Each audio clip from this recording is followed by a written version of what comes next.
Vaccine passports are coming. Someday soon, you may need to prove your COVID status to go to the pub, travel abroad, or even go to work. Governments hope these passes could be key to kickstarting the economy and restoring basic freedoms. But could this come at a cost to individuals?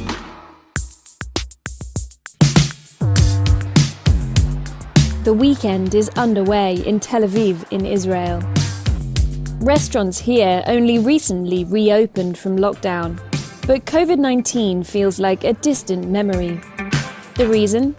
The Green Pass, an app that lets you prove you've had the jab. You know, as a chef, it's make me happy. Like, it's a huge joy. We feel like we see colors again. Israel is winning the global vaccination race. Most over 40s are now fully vaccinated.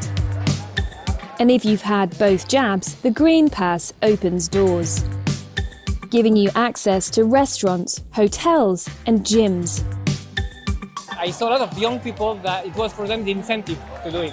They wanted to come back to life, actually. More than a paper, green paper, just come back to life. By now, you've probably heard of vaccine passports. It's an app or document that shows proof of a COVID-19 vaccination before doing things like travel or going to a concert. Now, 2 states have banned them, calling it an overreach. Gil Sofer, ABC7 legal analyst, is with us live. Gil, always good to see you. He's going to help us sort through this. We'll jump right in. The White House said, Gil, that the federal government won't mandate those passports.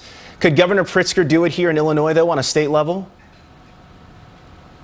He probably can, and his authority goes all the way back to a 1905 Supreme Court case, which says that states can require vaccinations on penalty of payment of a fine for the good of the public health. We'll see where that goes. Private businesses. Is there a different story there? If so, how so? It's a little different. With respect to private businesses, the Equal Employment Opportunity Commission, the EEOC, has set out very clear guidance. It says that businesses can require vaccinations, but it has to make certain accommodations. If you have a sincerely held religious belief, if you have a medical condition which complicates your getting a vaccine, then the business has to make accommodations for you and could keep you away from the workplace ultimately. And does this get a little murky, you think, for the travel and leisure industry when we talk about airlines, cruise ships, hotels? You know, airlines, cruise ships, hotels, they are already requiring some of them vaccinations or proof of vaccination, or they've made clear that they will. It gets a little murky there because with a cruise ship or with an airline, there are multiple countries that they either fly into or fly out of or are based in. And so they're going to have to be attentive to the laws potentially in multiple states, multiple countries. Yeah. Hi, and welcome to another edition of Your Health with Dr. Christie. My name is Dr. Christie Reisinger, and today I'm going to give you an update on the Delta variant. The Delta variant is here to stay and now is thought to be the cause of over 80% of new U.S. COVID-19 cases. One rumor that I think is getting too much traction is that the COVID vaccines that we have available are not effective against the Delta variant. And this may be potentially discouraging people from getting the COVID vaccine. Let's start with what we saw with an outbreak in Provincetown, Massachusetts after the July 4th weekend. This state is significant because over 70% of its eligible population has been vaccinated against COVID-19. So this is a state which should have some natural herd immunity, but what they found was surprising. They found over 900 COVID positive cases, and that 75% of those infected with COVID had been fully vaccinated, and nearly 80% were symptomatic, which is really surprising, because the Pfizer vaccine is supposed to be 88% effective at preventing symptomatic disease. Thankfully, there have been no reported deaths, but 7 people have been hospitalized, and at least 4 of these were fully vaccinated. So what happened? This outbreak was associated with large public gatherings and shows that the Delta variant is a new player, because even adults that are fully vaccinated are thought to be capable of passing along the SARS-CoV-2 Delta variant to other people. It's a wake-up call for people to realize that while vaccines do a marvelous job at preventing severe COVID infections and deaths, you can still get a mild to moderate infection that can be miserable and include fevers, cough, headaches, body aches, and sore throat. For the medical community, severe means hospitalization, but mild to moderate can still be really miserable for people. But it's already a vaccination leader in Europe, and now Denmark is one of the first to promise a digital vaccine passport. For these frontline workers, that could mean more freedom. I think lots of people will use it, and for the world economy, it will be good, so we can move on. It's a push to get life back to normal, the potential to open up travel, restaurants, even concerts for those who have been vaccinated. It's an app that you can download. IBM is pitching its technology, an app using a QR code that when scanned gives COVID information, including test results and vaccine status. The more countries that will connect to a platform where this information can be shared, the more valuable the platform gets. But we need to start somewhere.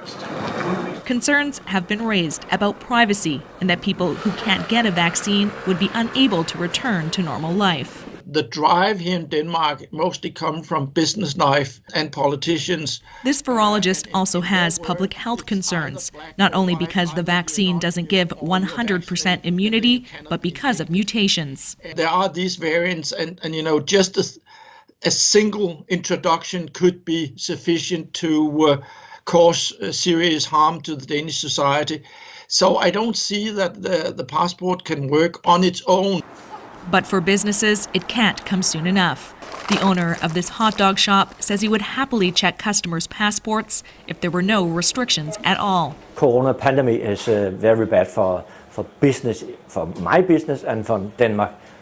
We bleeding every day. But for now, it's just a promise, then on detail, that the Danish government says should be up and running by the summer. I want to talk about getting back to normal. After months of suggesting life could begin to feel normal by the fall, when the president said Christmas, in another interview this week you said we could have a degree of normality by the time we enter 2022. Are we now projecting a later date? Is it the variants because of that? Is it the complexities of the vaccine rollout? Are there other factors? Andrea, I think, hopefully in our conversation now we could clarify that. When you ask anybody, me or the president or the director of CDC, this is not a mathematical formula where you can say, I get it, 5 plus 10 or 50. It's a question of pure estimates. There are so many things in play that could influence, and then it also depends on what you mean by normal. What does some form of normality mean? Well, obviously we have very stringent public health measures in tune now. If you're going to ask, what about getting back to a situation where you can have theaters that might be able to have below capacity, that restaurants, indoor dining can be happening, but with moderately diminished capacity? That's going to be somewhere between the fall and the end of the year. If you say, no, wait a minute, I really want to know when it's going to get to as close to normal that you almost don't know the difference between what it was before. Maybe you're going to still have to wear masks. That likely will be, as the president said, by the end of the year, by Christmas. But Andrea, these are all estimates, and so many things can happen to modify that.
Homeowner is taking on his HOA. He wants to fly a rainbow flag to honor the Pulse nightclub victims, but his homeowners association at Beacon Landing says not so fast. News 6's Eric Sandoval is in Orange County tonight with the flag fallout.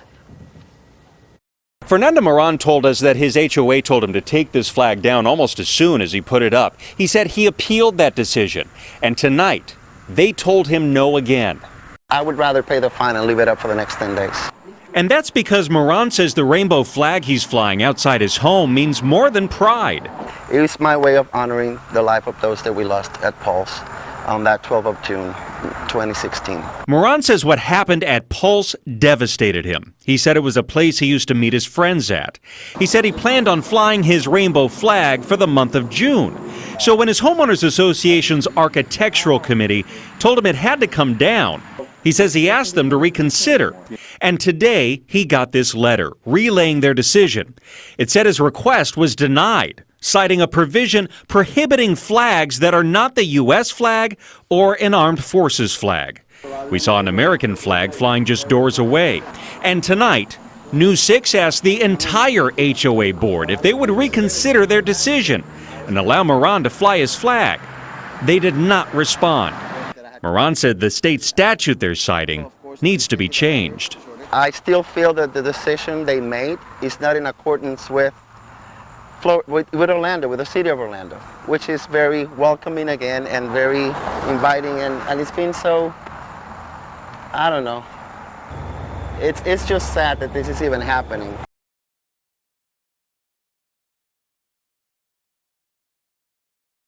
You're in a conversation and someone asks, should Christians support Black Lives Matter? What would you say? It is absolutely true that Black Lives Matter. Christians believe that because all people are made in the image of God, everyone has dignity and equal value. And it's important to affirm that truth for specific groups who feel their value and dignity have not been recognized or have even been denied. However, we need to distinguish between the truth of the phrase Black Lives Matter and the organization that goes by the same name. Some say Black Lives Matter is merely a concept, but when a concept is used to identify a well-funded group with a published manifesto, the group must be evaluated on its own terms. The Black Lives Matter movement is made up of leadership from two main umbrella organizations, the Black Lives Matter Global Network Foundation and the Movement for Black Lives, or M4BL. They claim to fight for racial justice and human rights. However, that doesn't mean their claims are true or that their solutions are morally right. The church should be leading on issues of justice, operating from a solid foundation of truth and love, instead of merely following movements with broken worldviews. For instance, Christians should champion women's rights, but should never support abortion. Christians should care about the poor, but that doesn't mean supporting the Communist Party. In the same way, Christians should promote racial justice, but we should carefully evaluate organizations before endorsing them. The next time someone says Christians should support Black Lives Matter, here are 3 things to remember. Number 1, the Black Lives Matter movement is all about Black power. The movement's self-identifying Marxist founders clearly state on their website, it became clear that we needed to continue organizing and building Black power across the country. Martin Luther King Jr. rejected Black nationalism and the Black Power movement of the 60s, saying, "Let us be dissatisfied until that day when nobody will shout white power, when nobody will shout Black power, but everybody will talk about God's power and human power." Christians know that the identity humans have is that they are made in the image of God, an identity fully realized in Christ. Galatians 3:28 says, "There is neither Jew nor Gentile, neither slave nor free, nor is there male and female, for you are all one in Christ Jesus." Number 2, the Black Lives Matter movement is radically pro-abortion. We are working for a world where Black lives are no longer systematically targeted for demise. These words are from blacklivesmatter.com, but contradict their support of an industry that systematically and disproportionately targets Black lives for demise nearly 1,000 times a day. BLM has declared that abortion is a human right. Christians can never support a cause that believes in destroying innocent lives made in the image of God. Nationwide, abortion rates in Black communities are 3.4 times higher than the majority population, according to the CDC. In New York City, the home of Planned Parenthood, More black babies have been aborted than born alive for years. This is not racial justice. Planned Parenthood alone kills an estimated 360 black lives every day. Yet BLM stands with this organization that is the epitome of the white supremacy they demand must be dismantled. The solution to suffering and inequality is not elimination, it's elevation. Number 3, the Black Lives Matter movement is fundamentally dishonest. There can be no justice without truth. Psalm 89:14 says, "Righteousness and justice are the foundation of your throne. Faithful love and truth go before you." In our pursuit of what is morally right, we cannot embrace moral wrongs. We must demand justice for anyone wrongfully killed, regardless of hue, gender, or any other characteristic. But the policy aims of the BLM organization include defunding the police and abolishing prisons. However, the statistics do not support an epidemic of black lives being killed by police. In 2019, there were a total of 999 human beings killed by fatal force by our law enforcement. Of those deaths, 405 were white individuals, 249 were black, 145 were Hispanic, and 182 more individuals were categorized as other or unknown. A shocking 84% of these individuals were armed with a deadly weapon. Context and truth matter. We cannot achieve justice without them. Acting compassionately requires that we separate fact from fiction. So the next time you're talking about racial justice and someone says Christians should support Black Lives Matter, remember these 3 things. Number 1, the Black Lives Matter movement is all about black power. Number 2, the Black Lives Matter movement is radically pro-abortion. And number 3, the Black Lives Matter movement is fundamentally dishonest.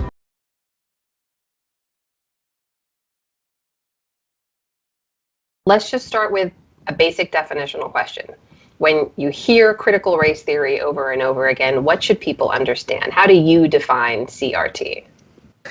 So I first want to just make a distinction between CRT, which is a theoretical framework that I learned in graduate school and read about in graduate school, versus teaching about race and racism in American history critically.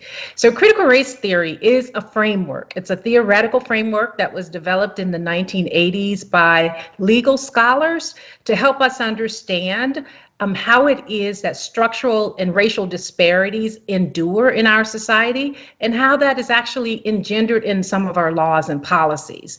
And so the idea was to get us to think systemically, as opposed to just thinking that racism manifests by individuals just mistreating each other, that there are actual structures in our society that create these different kinds of racial gaps and racial disparities economically, in terms of housing, in terms of education. And so that's what they do, is that they actually show us how the law, how laws that are supposed to be neutral actually can promulgate or support racial disparities. That's a theoretical framework. I think what we're talking about today, though, is some contestation and conflict over how you teach about race, racial hierarchies, critically, racism in schools and society. And so the two are being conflated. And so when you hear people talking repeatedly about critical race theory, what is your thought? Well, I hear people talking about critical race theory. I see that as a straw man for many communities, politicians particularly, trying to shape the knowledge base and what we teach students. I think that there is some fear about raising consciousness about structural inequality, about structural racism, because it does implicate many of our practices in our society. It indicates what we would have to do differently in government. And some of that is ideological, in terms of there's a lot of resistance to how we do things to be fairer and more just in our society. So there are a number of, I read a really good article just yesterday in the New Yorker about the origins of this conflict. Sandra, An Inconvenient Minority. That is the name of a new book by our next guest, and how author Kenny Xu refers to Asian Americans. As an Asian American himself, Xu explains how he's considered to be an inconvenient minority to the critical race theory narrative. Let's bring in author Kenny Xu. He's also the president of Color Us United. Kenny, great to see you today. You said it in an interview with FoxNews.com, Asian Americans prove that critical race theory is not true, cannot be true. Make that case. Well, critical race theory asserts, and I talk about this in my book, An Inconvenient Minority, but critical race theory asserts that the world in America is divided into a racial caste system, whites on the top, blacks on the bottom, but they have no idea what to do with Asian Americans, because Asian Americans are a minority. They have been discriminated against in this country, and yet they succeed and they achieve. And that I think inconveniences the critical race theory narrative today, and that's why I wrote this book. You make the argument that if America is systemically racist, as many proponents of critical race theory believe, how is it that Asian Americans have flourished and in many cases overtaken whites in terms of level of education and socioeconomic status? So how is it? How is it that Asian Americans flourish in this country? It has to do with culture. Asian Americans study twice as many hours as the average American. Today, we always talk about the Tiger Mother. That was Amy Chua's famous book. But it's not just Tiger Mother parenting. It's also strong two-parent family structures. It's a strong value on education. It's a love for hard work and for meritocracy. And that's at stake with critical race theory, because critical race theory is anti-meritocratic. It believes that merit is racist. So if policies like Harvard's discrimination against Asian Americans are allowed, guess who loses out? Well, it's the hardworking Asian Americans that work so hard to get their spot. Parents all over the country are standing up to the threat of critical race theory. It's taking over kids' education. My next guest went viral, and he had a brilliant takedown of the toxic ideology at an Illinois school board meeting. Watch. When you talk about critical race theory, which is pretty much going to be teaching kids how to hate each other, how to dislike each other, that's pretty much, I don't care what you say, it's pretty much what it's going to all come down to. 2 medical degrees. No mom, no dad in the house. Worked my way through college. Sat there and hustled my butt off to get through college. You going to tell me somebody that looked like all y'all white folks kept me from doing that? Joining me now, the man you just saw, Ty Smith, Illinois dad and radio host. Ty, now during that meeting, you not only called out the critical race theory hoax, but also called out the people pushing it for ignoring things that are actually very positive for black communities. Explain that. Well, the thing is that most of the time you have people in a room and it seems like everybody just kind of jump on board with what's going on. They give no thought to it. They ask no questions, just said, oh, if this person says it's right, if this person says it's right, well, this must be right. So let's everybody jump on board. And while I sat in that room, I looked around and I realized I was the only black person in there. And I had all these white people up talking about the black experience. And none of them looked like me in that room. And I'm trying to figure out, how do they know this? Because I've never seen any of these folks in the areas that I grew up in and lived. But yet to be on the outside like they were doing all this virtue signaling and all that, I was just so worked up because I was calling BS on it, because the very thing that they were talking about, I was that kid in the ghetto. I was that kid in the hood. And I'm like, no, what y'all talking about, you guys weren't the problem. The issue that a lot of black people have right now is swallowing a hard red pill, and that's to realize that we absolutely are the biggest problem and the biggest threat to us progressing, not white people. Well, we were just talking about this in the previous segment, which is, of course, the crime in the inner city. Now that we have a defund police movement, we have demonization of police are bad, not diverse, whatever the concern is. And this is leading to the deaths of more minorities. But yes, the media doesn't want to talk about that. That's not a convenient narrative. And you'd rather talk about how everyone's so racist in the schools and turn the kids against each other. Right. They got you looking at, they got you focused on something else while something else behind your back is going on. Everything that's happening right now, again, no, I don't care if anybody wants to agree with me or not. I live this stuff. The biggest threat to me when I was growing up was somebody that looked exactly like me. I never had no threat from any white police officer or any white person whatsoever. And to get myself through school like I did, there was no system there that they claimed that was there. I'm sorry, I'm just calling like it is now. Back in the day, slave days and, civil rights movement, I get that. But in today's world, absolutely not. All they're doing is keep on handing folks walkers.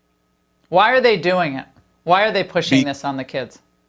Because they want them to believe that they can't achieve anything. They want to just make it all about their race. They can't do anything. And to me, I told them, it's going to keep you there. The very person that claim that they're helping you, if you keep on handing a person a walker and saying, this is me helping you, that person will never become independent. One of my degrees in physical therapy, our number one goal is to get our patients independent. And as they become better and stronger and more progressing in their the set things that we have set for them, the set programs, we take the assistive device away because they're becoming more independent, which means they can do things on their own. But what we get right now from the government is they just keep on handing people walkers saying, this is me helping you. See, look how good we are. This is us helping you. But having no idea is damaging you because you're going to remain disabled.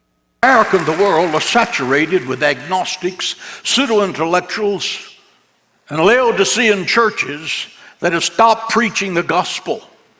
If the church in America had been preaching this book in the churches, what's going on in the streets of this country would not be happening.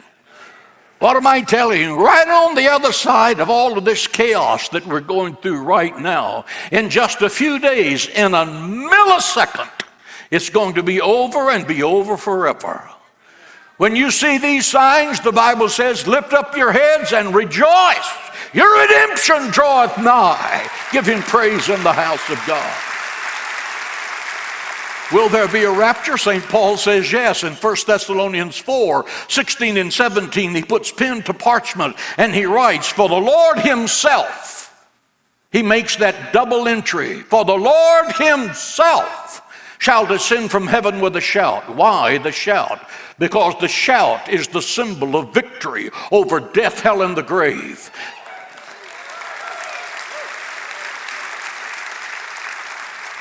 And he will descend with the voice of the archangel. Why the voice of the archangel? Because the archangel is announcing the appearance of royalty. And he is the King of Kings, the Lord of Lords, and the Prince of Peace. Jesus Christ is royalty.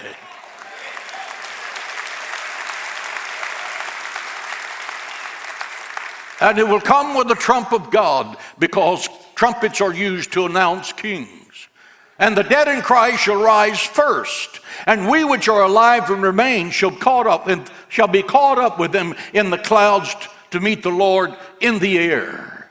It's going to happen just that fast. And we shall always be with the Lord. Therefore, Paul says, comfort one another with these words.